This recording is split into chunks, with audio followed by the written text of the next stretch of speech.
नमस्कार दोस्तों, अभ्यास एकेडमी के यूट्यूब चैनल पर मैं प्रवीण थपलियाल आपका स्वागत करता हूं। कल हमने देखा था कि भारत नेपाल और गोरखाओं के बारे में थोड़ा थोड़ा पढ़ा हमने, किस तरीके से भारत में या उत्तराखंड में गोरखाओं की नींव पड़ी और किस तरीके से उन्होंने हमारा पूरा गढ़वाल कुमाऊं क्षेत्र पर अधिकार करा। वहाँ से लेके कब तक इन्होंने हम पे राज करा, कितने टाइम हम पे राज करा, कब इन्होंने संगोली की संधि बनाई और कब इन्होंने संगोली की संधि का उल्लंघन करा। तो संगोली की संधि से पहले भी एक संधि हुई थी जिसको अब श्रीनगर की संधि कहते हैं, उसके बारे में भी देखेंगे आज, कब हुई और उसका उल्लंघन कब करा इन्होंने। सबसे पहले थोड़ा सा एक बेसिक कल का चेक करते हैं। 1790 में इनकी क्या पड़ी थी, उत्तराखंड में नींव पड़ी थी गोरखाओं की। इस टाइम इन्होंने कुमाऊं के अल्मोड़ा पर अधिकार कर लिया था, इन्हें पूरा कुमाऊं क्षेत्र क्या कर लिया था, अपने कब्जे में ले लिया था। 1790 से लेके 1815 तक ये गढ़वाल और कुमाऊं, गढ़वाल को लगभग 1804 के आसपास अधिकार कर लेते हैं, यानी पूरा गढ़वाल क्षेत्र या कुमाऊं क्षेत्र या उत्तराखंड बोल सकते हो आप। 1790 से लेकर 1815 तक किसके पास था, गोरखाओं के पास था। साथ साथ गोरखा लोग अपनी सीमाओं को बढ़ाने के लिए आतुर थे उस टाइम, अपनी सीमाओं को ज़्यादा से ज़्यादा फैलाना चाह रहे थे। तो उन्होंने जो अपनी सीमाएं थी वो हिमाचल प्रदेश में सतलज नदी है, वहाँ से लेके सिक्किम में एक नदी है तीस्ता, वहाँ तक इन्होंने क्या कर दी थी, फैला दी थी आपके पास अपनी सीमाएं। तो इस तरीके से थोड़ा सा देखते हैं इनकी सीमाओं ने थोड़ा विस्तार ने कहाँ से करा था। तो ये है आपके पास नेपाल, जो ये वाला इलाका है नेपाल का, इसको देखते हैं। ये जो इलाका है ये है हमारे पास नेपाल, यही नेपाल है आज भी।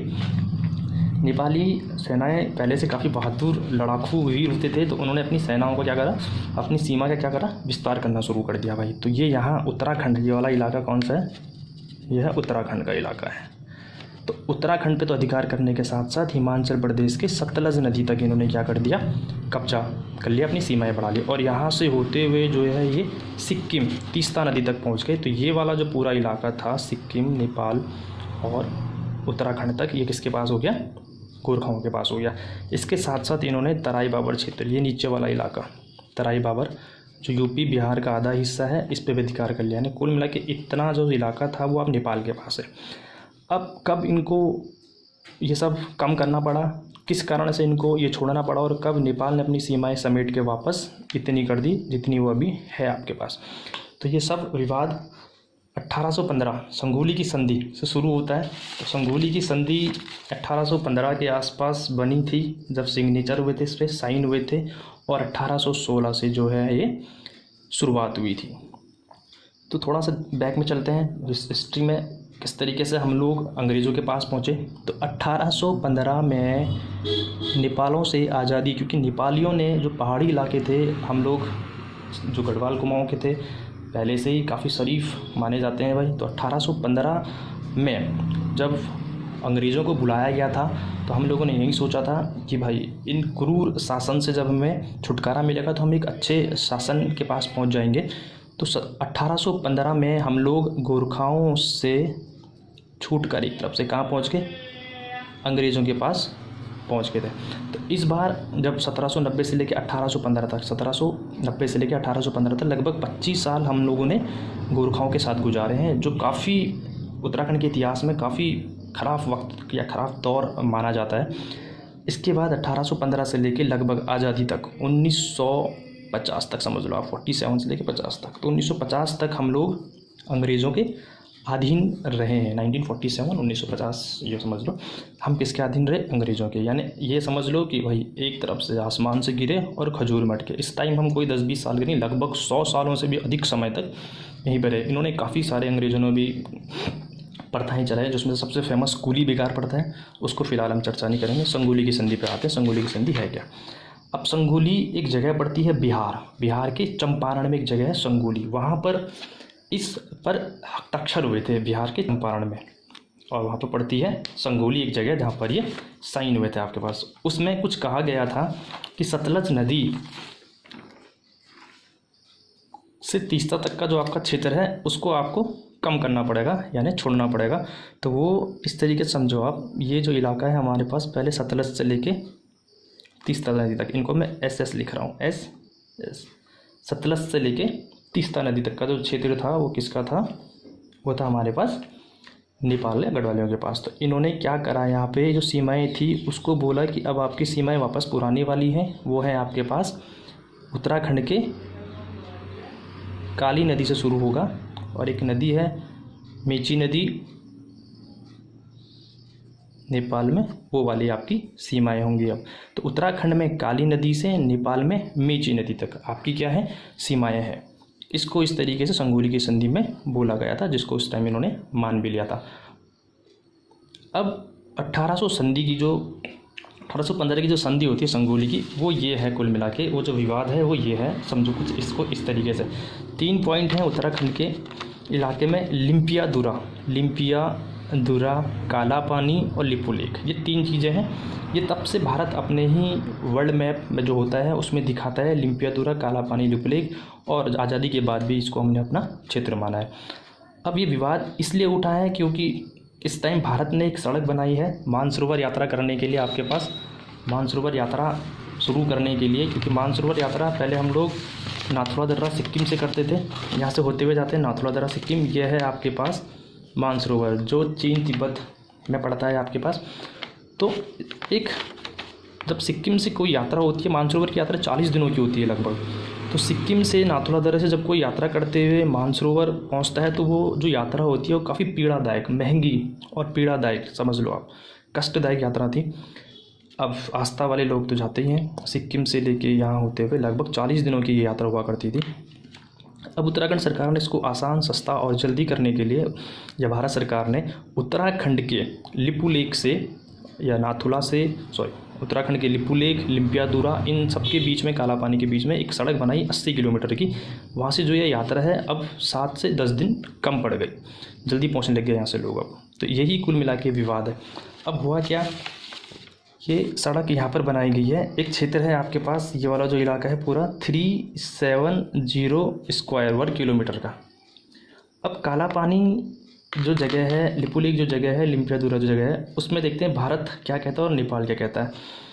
1815 में संगोली की संधि के अनुसार महाकाली या फिर काली नदी के उस पार जो भी क्षेत्र है वो नेपाल का है, उस पार जो भी क्षेत्र है वो नेपाल का, और इस पार जो भी क्षेत्र है वो भारत का होगा भाई, ये कहा गया था।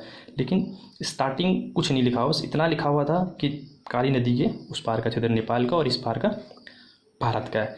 अब भारत वाले बोलते हैं कि हमारा जो क्षेत्र है वो लिपुलेख से शुरू होता है, लिपुलेख से। कुल मिला के जो जड़ है वो काली नदी ही इस विवाद का कारण है, क्योंकि काली नदी 3 नदियों से मिलकर बनी हुई है। एक इधर से निकलती है लिम्पियादुरा, एक काला पानी से निकलती है और एक लिपुलेख से निकलती है, और बाद में बनती है महाकाली शारदा नदी। अब इस पार लिपुलेख के इस पार का जो भी इलाका था, यानी हम लोग बोलते हैं, भारत वाले बोलते हैं नदी निकलती है लिपुलेख से, और नेपाल वाले बोलते हैं कि काली नदी शुरू होती है लिम्पियादुरा से। तो इसका मतलब भारत के अनुसार जो ये क्षेत्र है वो लिपुलेख से इधर का इलाका भारत के पास होगा, और नेपाल वाले बोलते हैं कि नदी यहाँ से निकलती तो इधर वाला इलाका किसके पास होगा, नेपाल के पास होगा। लेकिन नेपाल ने आज तक कुछ नहीं बोला, अब जब सड़क बनी है तभी बोला, लेकिन भारत पहले से ही ये सब कुछ बोलते हुए आता है भाई। तो नेपाल, यही मेन विवाद है लिपुलेख का। तो मेन काली नदी है जो 3 नदियों से मिलकर बनी हुई है, बस यही कारण हो रहा है कि जिसके कारण इसमें साफ साफ संगोली की संधि में कुछ भी नहीं लिखा गया था। एक बड़ा देश होने के कारण भारत हमेशा से नेपाल का सहयोग करता है। नेपाल और भारत का भाई रोटी बेटी वाला रिश्ता है, बोलते हैं पहले से ही। अब जो संगोली है वो पड़ता कहाँ पर है, एक बार स्टार्ट करते हैं। बिहार में संगोली पड़ता है। ये जो इलाका है लिम्पियादुरा, ये है काला पानी वाला इलाका जो घोड़ा यहाँ पे बना हुआ है। इसके बाद इधर ये कुल मिला के वो है, ये है लिम्पियादुरा, यहाँ पड़ता है काला पानी आसपास, और ये है हमारे पास लिपुलेख दर्रा, ये वाला इलाका है हमारे पास। ये जो सीमाएं हैं इसके इस पार हो गया हमारे पास नेपाल, इस तरीके से आपके पास, ठीक। ऊपर आप थोड़ा सा इसमें भी देख सकते हैं मैप में, ये लिम्पियादुरा, काला पानी, लिपुलेख, ये जो पास है, इसके आसपास कौन है, नेपाल। तो नेपाल कह रहा है यहाँ से नदी निकल रही है भाई, ये भारत कह रहा है नदी यहाँ से निकल रही है और तब जाके बन रही है, नेपाल में बह रही है। तो यही विवाद है आपके पास। अब नेपाल के बारे में थोड़ा सा जानते हैं, नेपाल आज क्यों इतना उग्र हो रहा है भारत के लिए और भारत के साथ क्यों संबंध खराब कर रहा है। तो उसके पीछे चाइना, और चाइना ने जो चाल चली हुई है थोड़ा उसको समझते हैं। यह है नेपाल आपके पास 2 बड़े देश, जब कोई छोटा सा देश 2 बड़े देशों के बीच में होता है तो उसको बोलते हैं बफर जोन। क्या बोलते हैं उसे, बफर जोन बोलते हैं भाई। तो नेपाल बफर जोन है या फिर लैंड लॉक। लैंडलॉक वो कंट्रीज़ होती हैं जो चारों ओरों से ज़मीन भूमि से एकदम चिपकी हुई होती है। भाई इसके इधर भी ज़मीन, चारों तरफ क्या है ज़मीन। जैसे भारत है हमारे पास, इधर भी पानी इधर भी पानी, बांग्लादेश इस साइड पानी, म्यांमार इस साइड पानी, पाकिस्तान इस साइड पानी। और नेपाल में कहीं कुछ नहीं है आपके पास, नेपाल एक लैंडलॉक है। अब नेपाल जो है चाइना के बोलते हैं ना कंधे पे रख के बंदूक चला रहा है भाई। तो नेपाल को ये भी पता है कि भारत से सारे रास्ते नेपाल जाते हैं, खुला हुआ एक तरफ से तराई बाबर वाला इलाका है। जो भी भारत से सामान जाता है वो बाई रोड ही नेपाल पहुंचता है, इधर से सारा सामान जाता है। अब चाइना वाले को कुछ सामान नेपाल भेजना हो तो ये वाला जो बॉर्डर है ये हिमालय है, इस तरफ यहाँ पर माउंट एवरेस्ट है, ऊंची ऊंची पहाड़ियाँ हैं हमारे पास। इनको पार करना असंभव है, नामुमकिन है, कोई पार नहीं कर पाया इन चीज़ों को, वो भी सामान के साथ। अब भारत का जो सामान है तो आसानी से पहुंच जाता है नेपाल बाई रोड। यानी अगर यहाँ पे कोई 10 रुपये की चीज़ है तो नेपाल में पहुंच जाएगी वो 12 रुपये की, 2 रुपये टैक्स के साथ। लेकिन चाइना अगर भारत या नेपाल में कोई सामान पहुंचाना चाहता है तो उसको इस तरीके से घूमते हुए आना पड़ेगा यहाँ से, और यहाँ से वापस आते हुए यहाँ पहुँचता है वो कलकत्ता बंदरगाह।